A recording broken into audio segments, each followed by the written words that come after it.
नमस्कार शेतकरी बंधूंनो, स्वागत आहे आपलं आपल्या आवडत्या YouTube चॅनल आम्ही भालाजी फाउंडेशन मध्ये।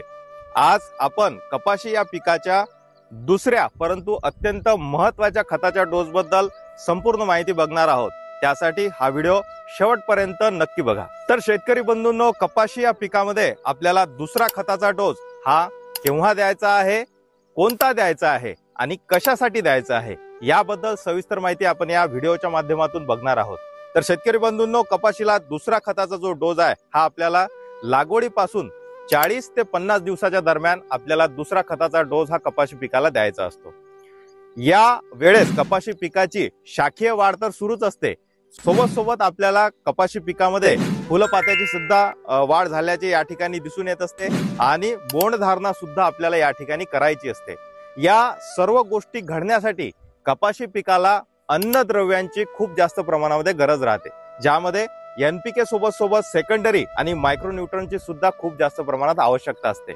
त्यासाठी आपण या सर्व गोष्टींचा विचार करून आपल्याला या ठिकाणी एक चांगले कॉम्बिनेशन घेऊन कपाशी पिकाला खताचा डोस हा द्यायचा असतो।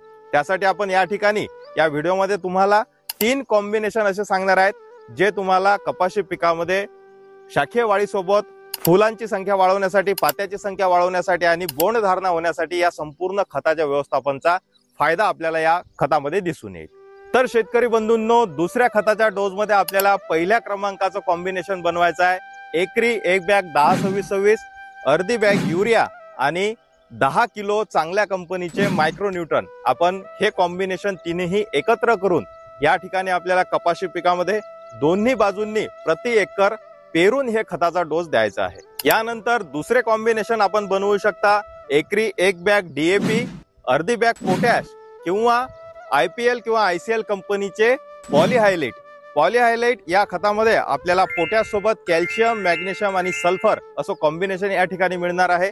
या सोबत आपल्याला 5 ते 10 किलो आपल्याला मायक्रोन्यूट्रन सुद्धा या खताच्या डोस मध्ये ऍड करायचं आहे। म्हणजेच आपल्याला हा संपूर्ण खताचा डोस व्यवस्थापन जे आहे ते आपल्याला चांगल्या पद्धतीने आपल्या कपाशीमध्ये करता येईल। यानंतर आपल्याला तिसऱ्या क्रमांकावर पॉवरफुल असे एक कॉम्बिनेशन आपण या ठिकाणी घेऊ शकता। जर आपलं बजेट थोडं चांगलं असेल तर आपण या ठिकाणी महाधन कंपनीचे 8-21-21 किंवा 9-24-24 क्रॉपटेक असलेले खत एकरी 1.5 बॅग आपल्याला या ठिकाणी घ्यायचे आहे।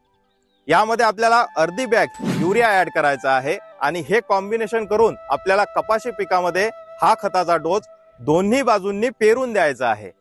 अशा प्रकारे आपण हे 3 कॉम्बिनेशन आपण जे सांगितले, पहिला सुरुवातीला 10-26-26 अर्धी बॅग युरिया आणि मायक्रोन्यूट्रन, दुसरं कॉम्बिनेशन आपण या ठिकाणी सांगितलं एकरी एक बॅग डीएपी, अर्धी बॅग पोटॅश किंवा आयसीएल किंवा आयपीएल कंपनीचे पॉलीहायलाइट आणि 10 किलो मायक्रोन्यूट्रन, हे दुसरे कॉम्बिनेशन। आणि तिसऱ्या क्रमांकाचं कॉम्बिनेशन आपण या ठिकाणी सांगितले होते महाधन कंपनीचे 8-21-21 किंवा 9-24-24 एकरी 1.5 बॅग आणि अर्धी बॅग युरिया। यापैकी ह्या 3 कॉम्बिनेशन पैकी आपल्याला कुठल्याही एकाच कॉम्बिनेशनचं खत आपल्याला या ठिकाणी घ्यायचं आहे आणि हे दोन्ही बाजूने आपल्याला पेरून कपाशी या पिकाला द्यायचं आहे। या खताच्या डोसमुळे आपल्या कपाशी पिकामध्ये शाखीय वाढी सोबत फुलाची संख्या सुद्धा, पात्याची संख्या सुद्धा वाढीसाठी मदत होईल। पातेगड थांबून या ठिकाणी बोंड धारणा होण्यासाठी सुद्धा या खताच्या डोसचा चांगल्या प्रकारे फायदा आपल्या कपाशी पिकाला होणार आहे। या खताच्या डोस बद्दल आपल्याला अधिक काही माहिती हवी असल्यास किंवा काही प्रश्न असल्यास आम्हाला कमेंट करून नक्की कळवा। अशाच शेतीविषयक नवीन माहितीसाठी आमच्याशी जुळून राहा।